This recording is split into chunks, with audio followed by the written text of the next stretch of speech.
warahmatullahi wabarakatuh. Selamat datang di POIS Podcast Kodais Nusa. Teman-teman, kali ini kita akan membawakan topik yang lagi panas banget nih, tapi penting banget untuk dibahas secara jernih dan juga mendalam, yaitu terkait isu pemberitaan di salah satu saluran televisi yang mengaitkan antara takzim santri kepada kiai dengan praktik perbudakan. Bersama saya Niswa, dan sudah hadir pula narasumber kita yang luar biasa, Masya Allah ya, Mbak Dewi. Apa kabar Mbak Dewi? Alhamdulillah baik sekali Mbak Niswa. Mbak Niswa, bagaimana kabarnya? Alhamdulillah baik juga.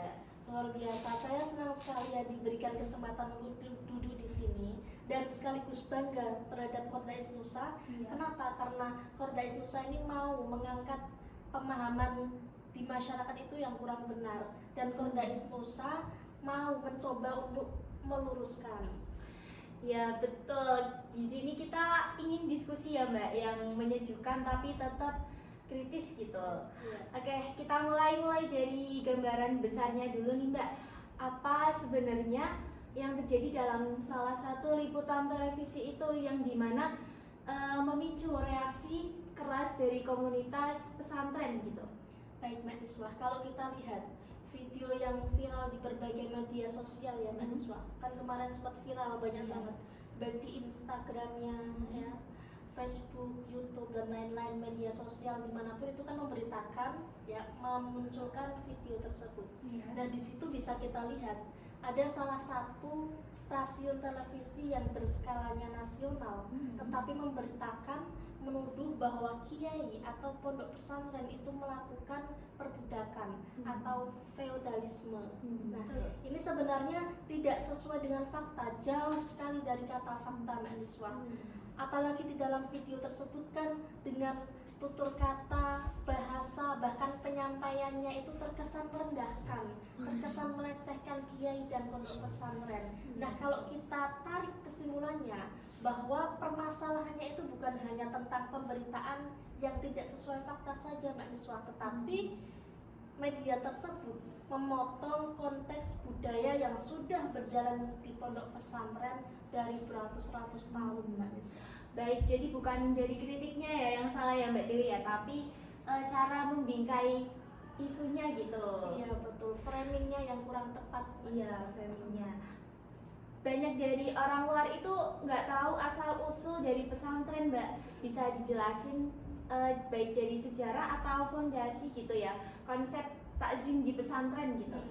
Nah, kita kalau membahas tentang pondok pesantren itu tidak akan terlepas dari yang namanya penyebaran Islam di Indonesia, khususnya di tanah Jawa, dan juga kiprah pondok pesantren, kiprah kiai, kiprah santri dalam melawan penjajahan ya. Nah, dulu itu Mbak Niswa, ketika Jepang memobilisir ya tentara peta ya untuk melawan Belanda, itu kan para santri, para kiai itu berkumpul untuk mendirikan tentara Hizbullah ya. Di lain kesempatan juga DITI yang melakukan pemberontakan. DITI itu kan Islam ya, tetapi para kiai, para santri bersatu untuk menolak pemberontakan tersebut. Kenapa? Karena mereka bertujuan untuk mendirikan negara Islam. Nah, para santri dan para kiai ini tidak menyetujui pemberontakan ini. Nah, ini salah satu kiprah atau perannya pondok pesantren, kiai, para santri dari zaman dulu, zaman kemerdekaan. Nah, kalau kita berbicara tentang takdim, di dalam pondok pesantren itu Mbak Niswa ada yang namanya adat dan adab. Adat dan adab. Nah, itu dua ruh di dalam pondok pesantren yang tidak bisa diobrak-abrik, tidak bisa dilepaskan. Adab itu, adab apa sih? Adab itu kan perilaku kita sehari-hari yang menjadi kebiasaan.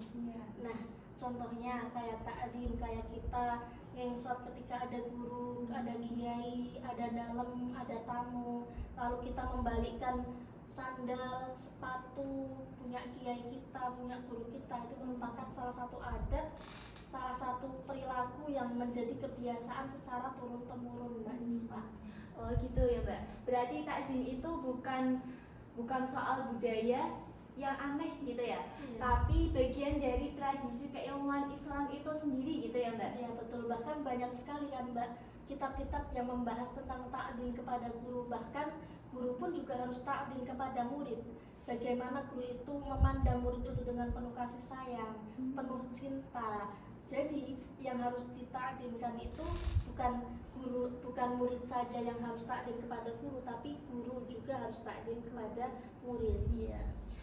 Baik, bisa dijelaskan nih Mbak secara akademik ya, apa perbedaan perbudakan dengan takzim itu Mbak? Biar makin clear nih terkait dua itu ya. Betul ya. Jadi perbudakan itu kan ada rasa paksaan dari terkesan ada kasta nih, kasta atas memaksa kasta bawah, seperti itu. Sedangkan kalau taklim itu adalah penghormatan karena akhlak beliau, karena keilmuan beliau yang di situ tidak ada paksaan. Itu sukarela dilakukan oleh santri, dilakukan oleh murid. Nah, makanya di dalam kitab Bulughul Maram itu kan ada satu hadis yang diriwayatkan oleh Baihaqi ya, man ata ilaikum ma'rufan fakafi'u. Kalau ada orang yang berbuat baik kepada kita ya, itu kita wajib untuk membalas kebaikan tersebut dengan kebaikan yang lebih sempurna. Nah, ini menjadi salah satu dasar atau salah satu dalil santri itu berbuat ta'zim kepada guru. Karena kita mau membalas apa sih? Kita bisa membalas apa sih kepada guru-guru kita? Misalkan kita membalas dengan memberikan uang segepok, itu kan tidak akan bisa membalas jasa-jasa beliau karena beliau meluangkan waktunya, meluangkan tenaganya, lalu juga memberikan ilmu kepada kita. Dan takdim ya itu menjadi salah satu rasa terima kasih kita sebagai murid kepada guru kita, Mbak Niswa. Tapi nih Mbak ya, dari sebagian orang itu ngelihat santri bersih-bersih pondok gitu, terus kayak bantu-bantu pesantren gitu ya, bantu-bantu punyai itu, terus menganggap hal itu sebagai kerja paksa gitu Mbak. Nah itu gimana menurut Mbak Dewi? Kalau di pondok pesantren hal yang demikian ya, hal yang sudah disampaikan tadi Mbak Niswa, itu namanya bukan kerja paksa, tetapi sebuah hikmah Mbak Niswa. Hikmah. Seperti kita sebagai mahasiswa nanti akan ada masanya KKN, kuliah kerja nyata. Untuk apa KKN itu? Untuk apa hikmah itu? Agar ilmu-ilmu yang sudah kita dapatkan di kampus ataupun di sekolah, di pondok pesantren itu bisa kita praktekkan langsung. Bagaimana cara menyampaikannya ke dalam masyarakat, bagaimana situasi A, B, C ini bisa kita kendalikan dengan ilmu-ilmu yang sudah kita dapatkan. Baik, gitu ya Mbak. Terus terkait kenapa sih media itu bisa salah membaca realitas dari pesantren itu sendiri? Mungkin menurut saya ada beberapa alasan ya Mbak Niswa. Yang pertama karena media tersebut tidak mengetahui betul bagaimana kultur yang ada di pesantren, bagaimana tradisi sebenarnya yang ada di pondok pesantren. Lalu yang kedua, standar nilai yang dipakai itu adalah standar sekuler modern, bukan tradisi. Nah ini mengakibatkan pemahaman yang salah Mbak Niswa. Lalu yang ketiga, media itu kan cenderung mengejar FYP, mengejar viralnya saja, mengejar penontonnya agar banyak nih. Viewers-nya banyak. Iya betul sekali. Lalu juga minimnya, ya kurangnya dialog antara media dengan pondok pesantren. Betul. Berarti ada gap budaya ya Mbak ya. Iya. Terus tapi nih ya Mbak, banyak orang yang bilang kan ada juga kasus kekerasan di pesantren gitu. Nah, bagaimana menanggapi terkait itu kasus seperti itu, Mbak? Kekerasan di dalam pondok pesantren. Iya. Nah, dimanapun itu pasti ada oknum ya Mbak. Termasuk di dalam pondok pesantren ada oknum kiai. Banyak sekali kan zaman sekarang ada oknum yang mengatasnamakan agama untuk mengejar perilaku-perilaku yang seharusnya itu tidak dilakukan, bertentangan dengan agama. Nah, kalau ada oknum-oknum seperti itu ya tentu jelas kita harus proses secara hukum, kita harus adili. Maka ada makalah la ta'ata fi ma'siyah innama ta'ah fil ma'ruf. Tidak ada ketaatan di dalam sesuatu yang berbau kemaksiatan, tetapi taat itu adalah untuk sesuatu yang ma'ruf, untuk sesuatu kebaikan, termasuk ketika ada oknum kiai yang melakukan kekerasan, ya kita tidak wajib lagi untuk taat kepada dia, untuk melakukan hal-hal yang beliau inginkan seperti itu. Baik, jadi kita bisa mengkritik pesantren itu sendiri tapi nggak bisa menghapus konteksnya gitu ya Mbak ya? Betul sekali. Terus bisa dikasih contoh nggak nih Mbak terkait mispersepsi lain tentang pesantren yang sering terjadi di saat ini Mbak? Wah, itu banyak banget ya Mbak Niswa di masyarakat. Contohnya nih, masyarakat itu masih sering berpikir bahwa pondok pesantren itu adalah dalam tanda kutip ya miskin. Dalam tanda kutip lagi, santri itu tidak modern, ketinggalan zaman lah, gaptek ya kan. Padahal santri itu di dalamnya juga belajar tentang bagaimana kita memanfaatkan digitalisasi, kita bisa berdakwah di dalam era modern seperti ini tuh bagaimana. Nah, seperti itu. Baik Mbak, biar diskusinya itu lebih mendalam lagi kalau dari perspektif sosiologi ataupun antropologi nih ya Mbak ya. Bagaimana sebenarnya struktur otoritas di pesantren itu Mbak? Baik, kalau kita meminjam istilah dari Max Weber ya, itu kan mengklasifikasikan, membagi otoritas itu menjadi 3, dan kiai itu mempunyai otoritas yang karismatik, di mana kiai itu dihormati, dimuliakan itu karena keilmuan beliau, karena keluhuran beliau, karena akhlak beliau. Jadi struktur otoritasnya itu bukan feodal, bukan paksaan. Berarti relasinya nggak bisa pakai kacamata kapitalisme modern gitu ya Mbak ya? Iya. Oke, kalau kita mau membangun relasi sehat antara media dan juga pesantren nih ya Mbak ya, apa yang harus dilakukan gitu?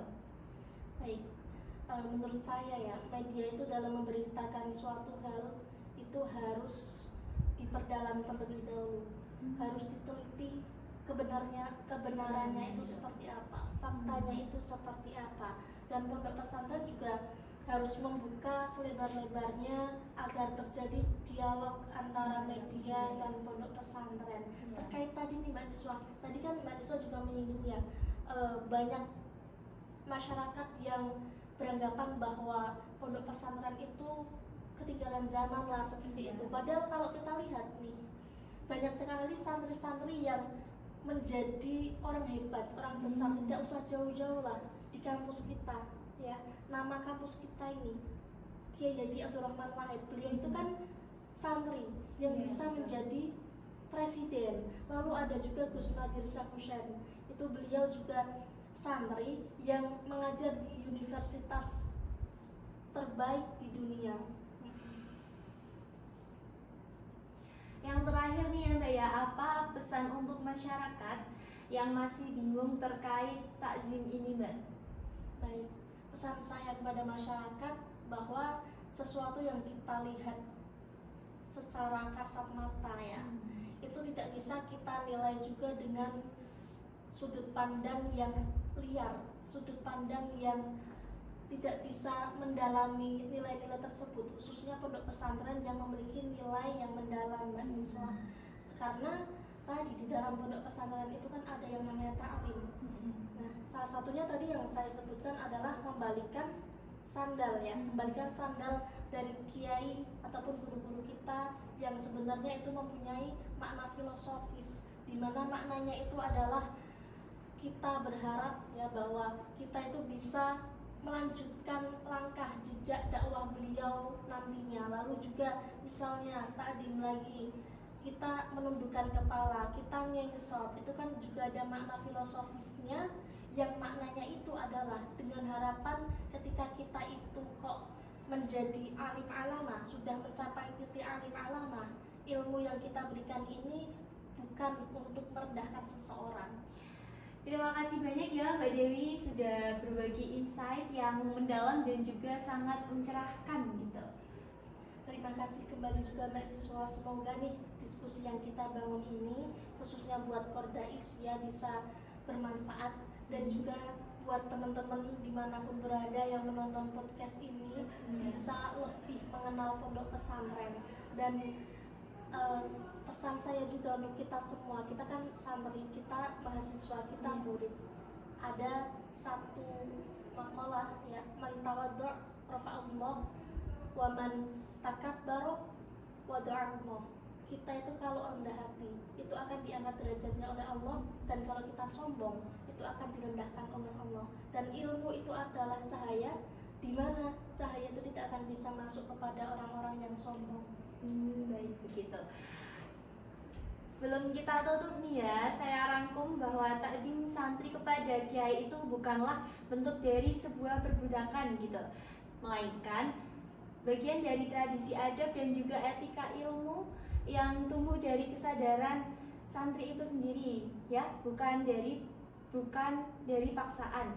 Narasi yang menyamakannya dengan perbudakan ini muncul karena salah membaca konteks budaya dan juga penggunaan kacamata modern yang tidak sesuai gitu. Meskipun kita mengetahui ya bahwa penyimpangan itu bisa terjadi di beberapa tempat, itu bukan alasan untuk menstigma seluruh pesantren seperti itu gitu. Lalu yang kita butuhkan itu adalah kritik yang adil dan juga media yang lebih sensitif lagi, agar kehidupan pesantren itu dapat dipahami secara lebih mendalam lagi dan juga secara utuh gitu, tanpa mereduksi nilai-nilai yang sudah mengakar ratusan tahun yang lalu gitu. Sampai jumpa di podcast Kerdai selanjutnya. Kurang lebihnya mohon maaf. Wassalamualaikum warahmatullahi wabarakatuh.